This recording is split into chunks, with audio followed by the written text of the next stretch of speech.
Assalamualaikum warahmatullahi wabarakatuh. Waalaikumsalam warahmatullahi wabarakatuh. Pada presentasi kali ini saya akan membawakan dengan tema keamanan informasi dan perlindungan data di era digital. Dengan saya sendiri, Dito Gilang Permadi dengan NPM 2478203 dari kelas 3C.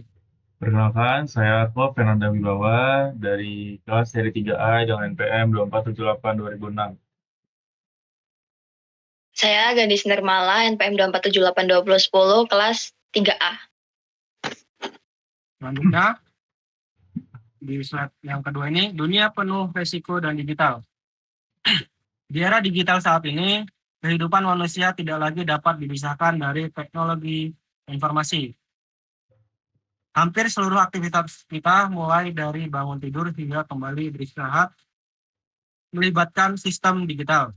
Kita menggunakan ponsel pintar untuk berkomunikasi, aplikasi keuangan untuk bertransaksi, platform daring untuk belajar, serta media sosial untuk bersosialisasi. Dalam proses tersebut, kita terus-menerus menghasilkan dan membagikan data. Data ini bukan lagi sekedar catatan, melainkan telah menjadi aset bernilai tinggi. Perusahaan teknologi besar membangun bisnis mereka berdasarkan data. Pemerintah mengolah pelayanan publik berbasis data, bahkan kehidupan pribadi kita tersimpan dalam bentuk data digital. Namun semakin besar ketergantungan terhadap data, semakin besar pula risiko yang mengintai. Dunia digital adalah dunia yang penuh peluang, sekaligus penuh ancaman. Banyak orang menikmati kehidupan teknologi tanpa menyadari konsekuensi di baliknya. Seringkali kita merasakan aman hanya karena tidak mengalami serangan secara langsung, padahal ancaman keamanan informasi bekerja secara diam-diam, tidak terlihat dan sering baru terasa ketika dampaknya sudah sangat besar. Nah, salah satu masalah terbesar dalam keamanan informasi adalah ilusi keamanan. Banyak pengguna merasa bahwa selama mereka tidak menyimpan data penting, maka mereka aman. Ini adalah pemahaman yang keliru.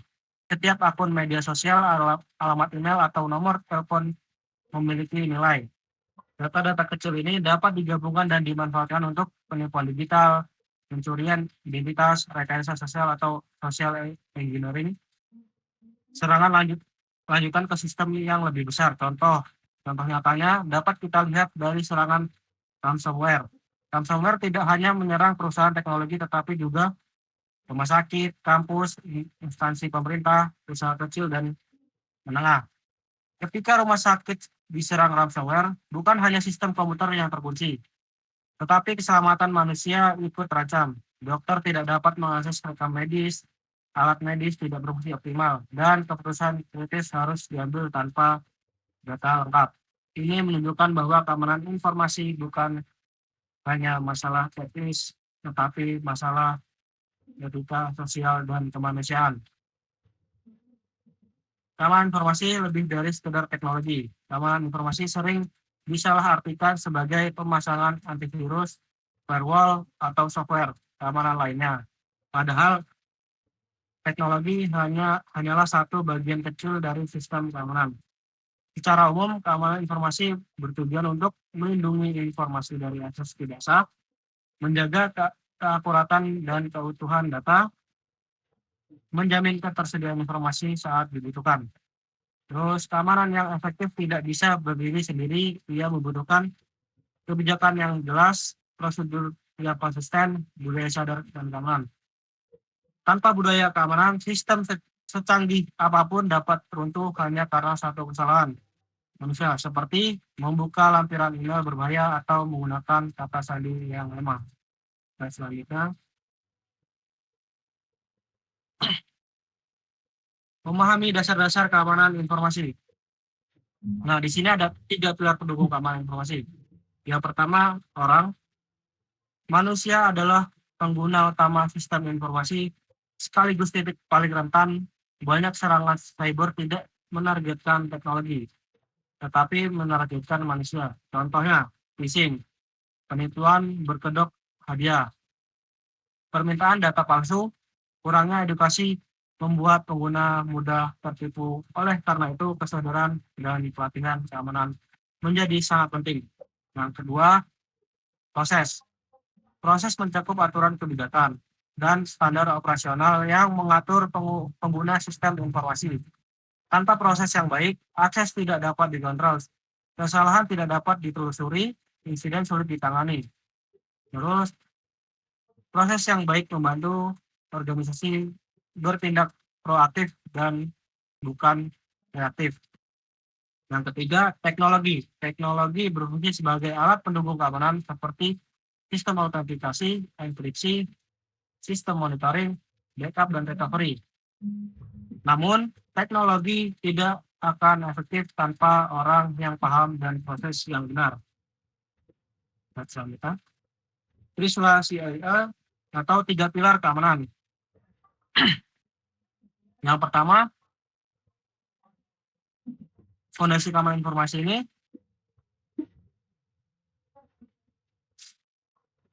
Yang pertama, kerahasiaan. Kerahasiaan memastikan bahwa informasi hanya diakses oleh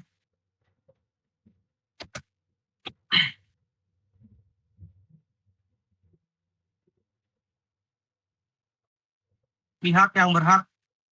Pelanggaran kerahasiaan dapat menyebabkan kebocoran data pribadi, kerugian finansial, hilangnya reputasi.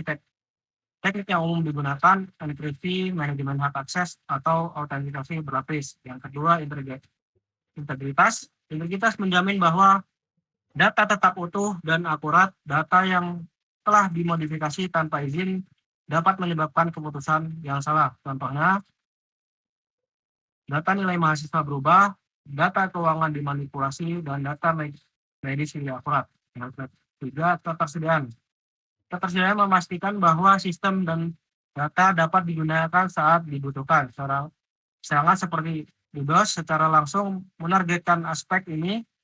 Tanpa ketersediaan, layanan publik terganggu, proses bisnis terhenti, kepercayaan pengguna menurun.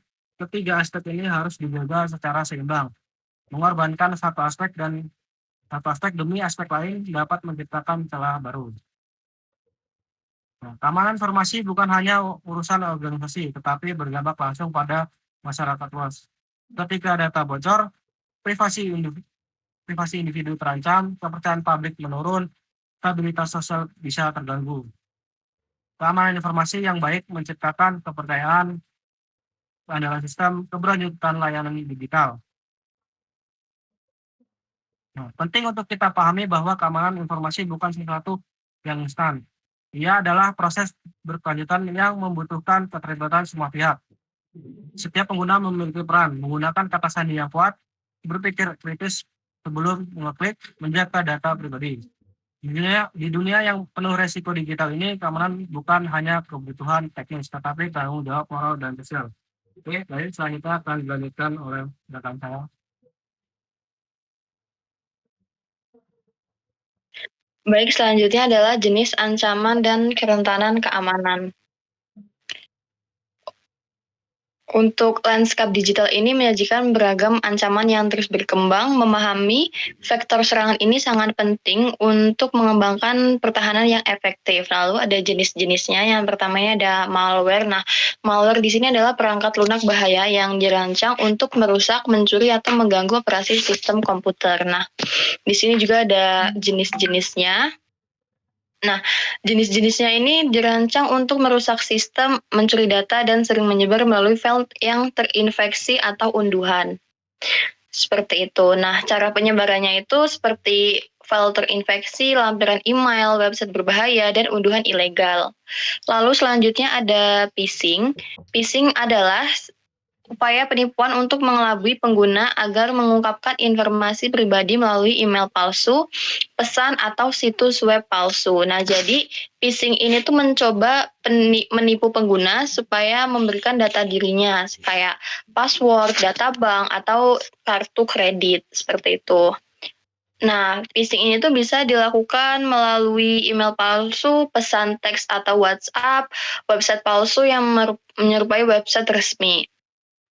Nah, untuk cirinya itu ada link mencurigakan, kayak menggunakan bahasa yang mendesak, seperti akun akan diblokir jika tidak mengisi ketentuan, dan atau permintaan data pribadi. Selanjutnya ada rekayasa sosial atau social engineering. Jadi di sini manipulasi psikologis yang menargetkan kerentanan manusia daripada sistem teknis seringkali terbukti lebih efektif daripada eksploitasi teknis. Nah, jadi ini adalah memanfaatkan kelemahan manusia, bukan kelemahan teknis. Nah, contohnya itu seperti penyerang menyamar menjadi staf IT dan meminta password untuk pengecekan. Lalu ada contoh lain juga, pelaku ini mengaku sebagai manajer dan meminta untuk transfer dana. Lalu contohnya juga ada pelaku mengambil informasi dari media sosial untuk mendekati korban. Nah, rekayasa sosial ini tuh sering lebih efektif dari serangan teknis karena manusia itu mudah tertipu. Seperti itu. Lalu selanjutnya ada serangan DDoS atau Distribute Denial of Service. Nah, DDoS ini adalah serangan penolakan layanan terdistribusi yang membanjiri server dengan lalu lintas, membuat sistem tidak dapat diakses oleh pengguna yang sah. Nah, jadi tujuannya ini adalah membuat sistem down, menghentikan layanan, dan mengganggu operasional bisnis. Nah, contohnya website yang terkena serangan DDoS ini adalah website yang tiba-tiba itu tidak bisa diakses karena serangan jutaan permintaan dalam waktu yang bersamaan. Akibatnya websitenya tidak bisa diakses. Lalu selanjutnya ada ancaman internal.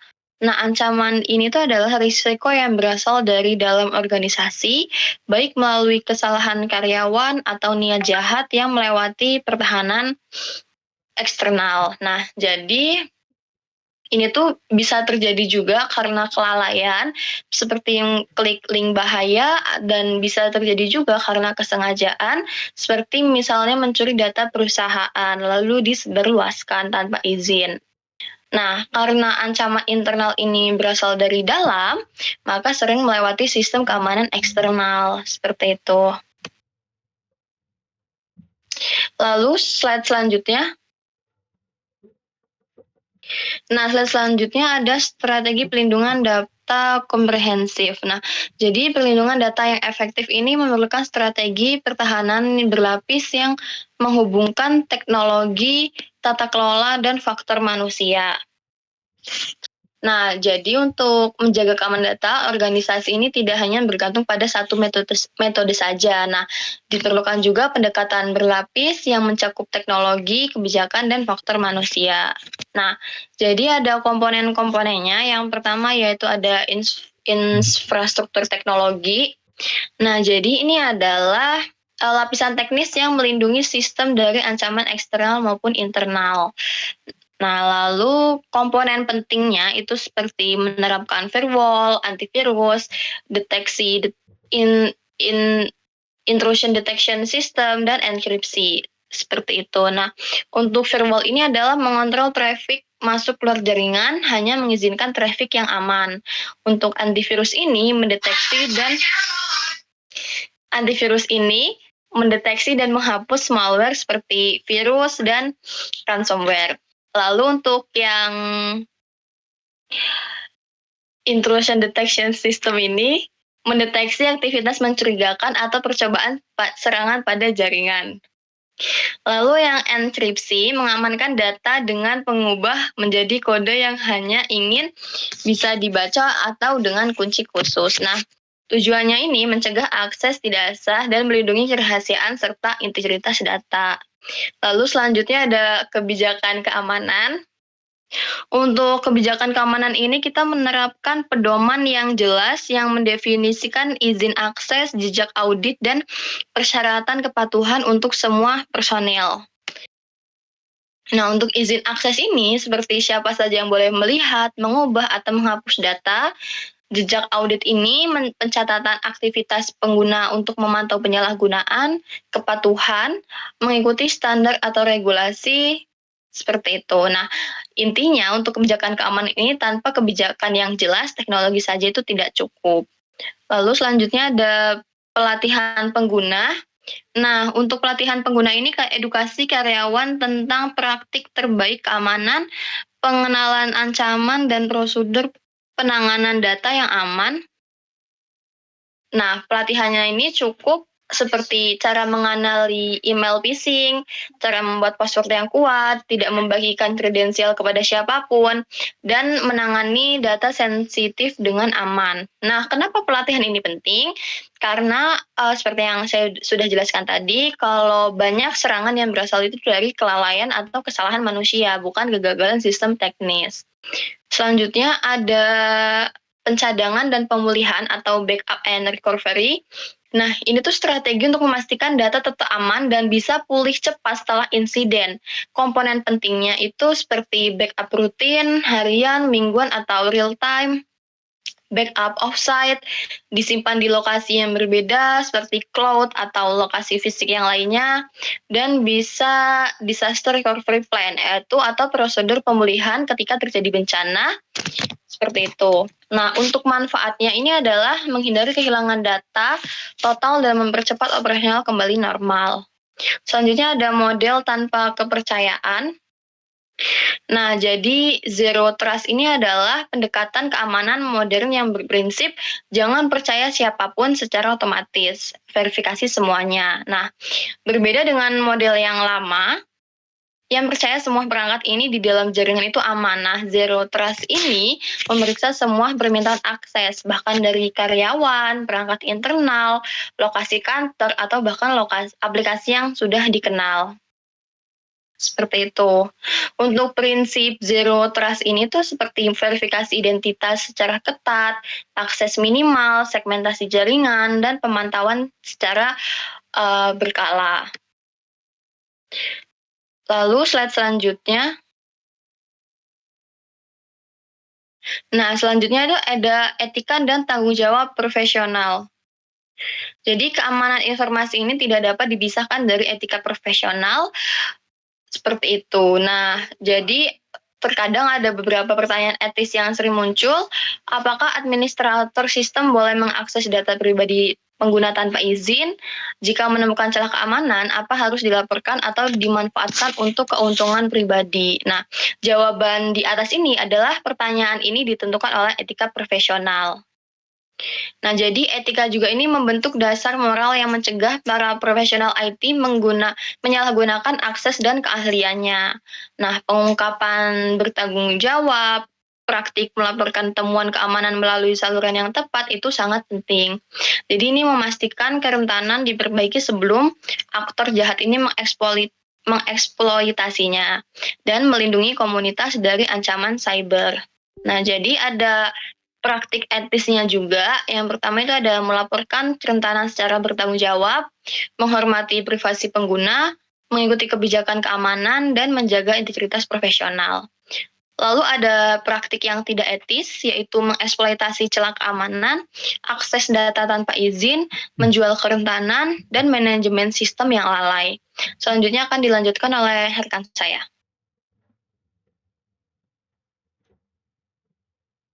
Slide selanjutnya, Dito.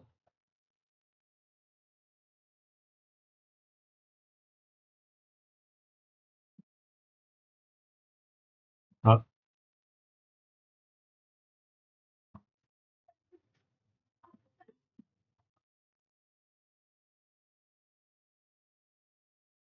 Kak.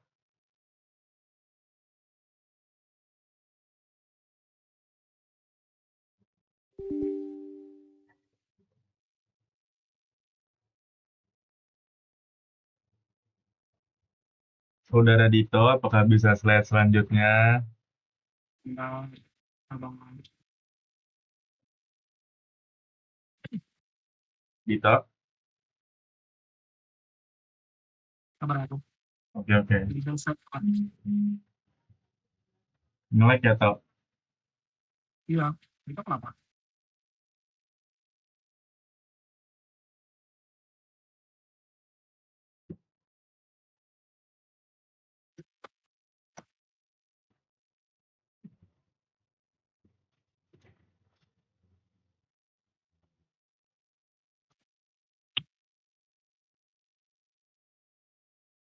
Oke, oke. Selanjutnya di sini saya akan menjelaskan kasus dunia nyata dan kerangka regulasi. Pelanggaran keamanan profil tinggi menunjukkan bahwa ancaman digital bukan sekedar teori ancaman.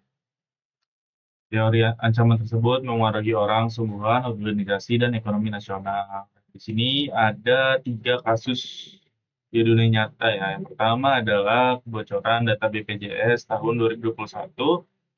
Jadi, informasi pribadi dari 279 juta warga negara Indonesia itu bocor ke forum dark web, membahayakan data kesehatan dan informasi identitas. Nah, jadi yang terjadi di kebocoran ini tuh BPJS kan bocor, lalu dia tuh dijual ke forum dark web gitu ya. Nah, itu sangat berbahaya karena data kesehatan dan informasi identitas itu sangat berharga gitu ya, privacy. Lanjut, yang kedua ada serangan ransomware rumah sakit. Nah, ransomware ini melumpuhkan sistem rumah sakit, menunda operasi, dan mencegah akses ke rekam medis pasien yang penting selama situasi darurat. Nah, ini tuh pernah terjadi di Indonesia. Dia itu jadi ransomware itu, kalau tidak salah ya, pakai worm gitu. Jadi, salah satu PC itu kena virus, karena dia terhubung dalam satu jaringan yang sama, dia itu kena semua jadinya.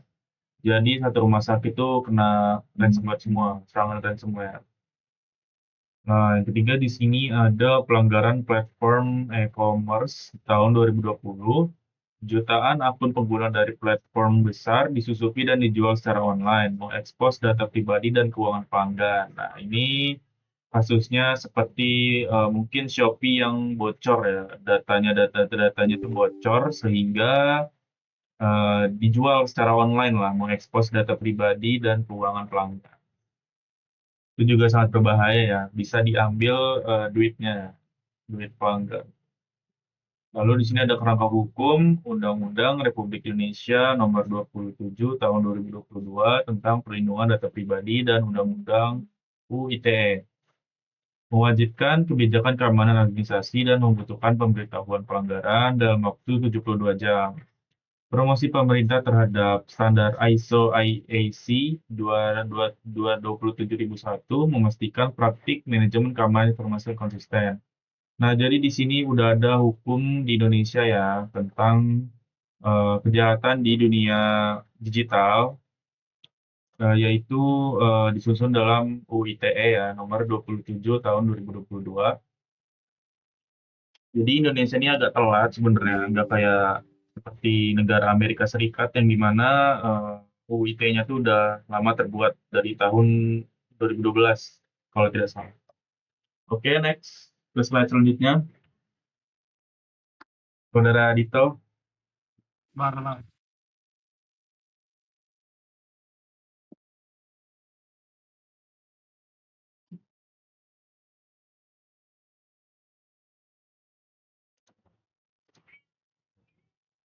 7 menit lagi nih, Tok.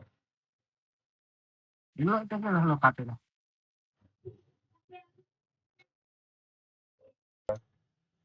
Oke, lanjut Dito, Saudara Dito. Ini udah slide selanjutnya nih, Udah. Tok. Udah. Oke, selanjutnya adalah refleksi. Mengapa keamanan itu penting bagi semua orang? Keamanan informasi melampaui implementasi teknis secara fundamental, ini menyangkut kepercayaan. Ketika pelanggaran data terjadi dan warga negara kehilangan kepercayaan pada sistem digital, tidak ada teknologi, betapapun canggihnya, yang dapat memulihkan kepercayaan itu, peran kita. Jadi yang dapat memulihkan kepercayaan itu adalah dari si pemerintahnya itu sendiri, jadi ya. Jadi peran kita sebagai profesional IT yang sedang berkembang melampaui administrasi sistem untuk menjadi penjaga kepercayaan digital bagi bangsa kita. Jadi kita adalah peran penting ya, karena kita Gen Z. Jadi peran penting IT-nya itu ada di kita juga. Keamanan bukanlah implementasi sekali jadi, melainkan perjalanan berkelanjutan yang membutuhkan kewaspadaan, edukasi, dan komitmen etis. Memulai dengan kebiasaan keamanan pribadi, seperti memperbarui kata sandi, memverifikasi tautan, mengenkripsi data penting, dan mendidik orang lain, menciptakan efek berantai di seluruh komunitas. Di era digital, keamanan bukanlah pilihan. Ini adalah kewajiban moral untuk melindungi diri kita sendiri, organisasi kita, dan masyarakat dari bahaya yang dapat dicegah. Jadi, kenapa itu penting bagi semua orang? Ya, karena semua itu adalah menjadi kewajiban moral, karena kita sekarang hidup di dunia serba digital, seperti itu. Lanjut, selanjutnya. Error lagi atau? Sumpah, bahas banget gua banyak. Udah saya risetin. Oke, mungkin lanjut pakai PowerPoint ini aja ya. PowerPoint punya ini tuh gue yang share screen.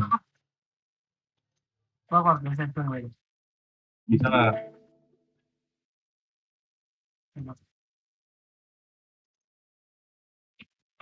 Oke, mungkin selanjutnya di sini ada peran Anda dalam keamanan digital. Setiap individu itu tanpa memandang keahlian teknis berkontribusi pada keamanan digital kolektif. Keamanan bukan hanya tanggung jawab Departemen IT, tetapi membutuhkan partisipasi dari semua orang dalam organisasi dan masyarakat. Jadi, di sini ada 4 poin ya. Pertama itu adalah lindungi, yaitu data Anda dan informasi organisasi Anda melalui praktik keamanan yang kuat ya. Seperti tadi, password-nya itu dirubah, jangan cuma tanggal lahir doang, harus ada uppercase, lowercase, sama spesial apa kayak bintang, pagar gitu. Terus verifikasi 2 langkah dan juga jangan pernah memencet-mencet link-link yang nggak jelas.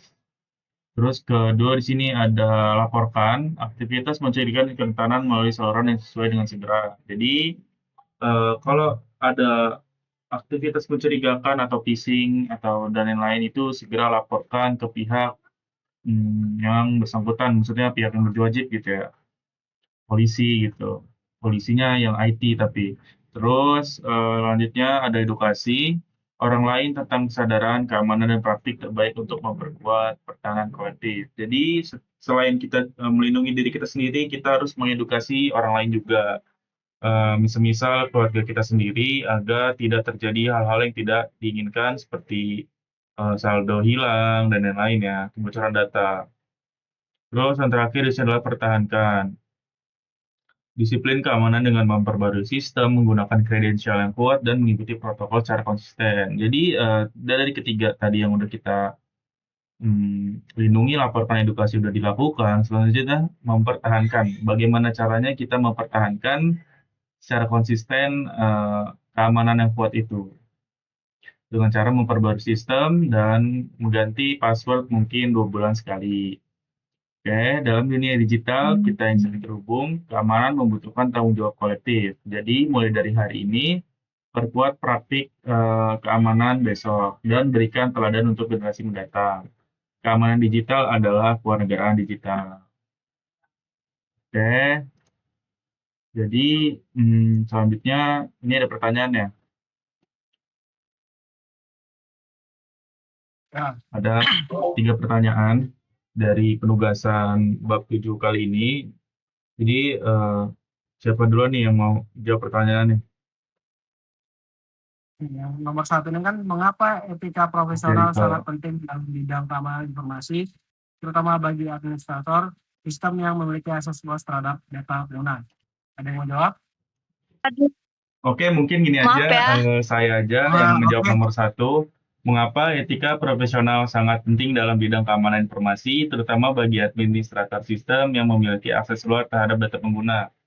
Jadi jawabannya adalah etika profesional itu sangat penting karena admin sistem memiliki hak akses. Jadi dia mempunyai hak akses penuh terhadap data dan sistem. Tanpa etika, akses tersebut itu bisa saja disalahgunakan untuk melanggar privasi ataupun dia mencuri data dan pokoknya merugikan pengguna. Dijual-jual ke dark web gitulah kalau dia nggak punya etika. Etika memastikan profesional IT menggunakan wewenangnya secara bertanggung jawab, jujur, dan sesuai aturan. Jadi etika profesional itu wajib ya, biar tidak disalahgunakan datanya itu. Oke, lanjut ke nomor 2. Soal kedua ini, apa yang dimaksud dengan pengungkapan bertanggung jawab? Responsible atau disclose? Ya, dan mengapa praktik ini penting? Ada yang mau jawab soal nomor 2? Baik, mungkin saya akan jawab ya. Jadi, pengungkapan bertanggung jawab ini adalah praktik untuk melaporkan kerentanan keamanan melalui saluran resmi kepada pihak yang berwenang, seperti tim keamanan atau pengembang sistem. Nah, praktik ini tuh supaya celah keamanan ini dapat diperbaiki terlebih dahulu sebelum diketahui atau dimanfaatkan oleh pihak jahat dan melindungi pengguna dan sistem secara keseluruhan. Oke, cukup ya Soal yang gadis. ketiga nih, soal yang ketiga nih, sebutkan 2 contoh praktik tidak etis dalam pengelolaan informasi serta dampaknya. Nah, di sini saya akan menjawab contoh praktik tidak etis. Mengeksploitasi celah keamanan untuk keuntungan pribadi yang dapat menyebabkan kebocoran data dan kerugian besar bagi organisasi. Terus yang kedua ini, mengakses data pengguna tanpa izin yang melanggar privasi dan dapat berakibat sanksi hukum serta hilang kepercayaan pengguna. Oke, saya cukup Oke, sekian. sekian gitu aja ya Teh ya dari kelompok Ya, kita. saya akhiri. Wassalamualaikum Wassalamualaikum warahmatullahi wabarakatuh. warahmatullahi wabarakatuh. Oke, thank you.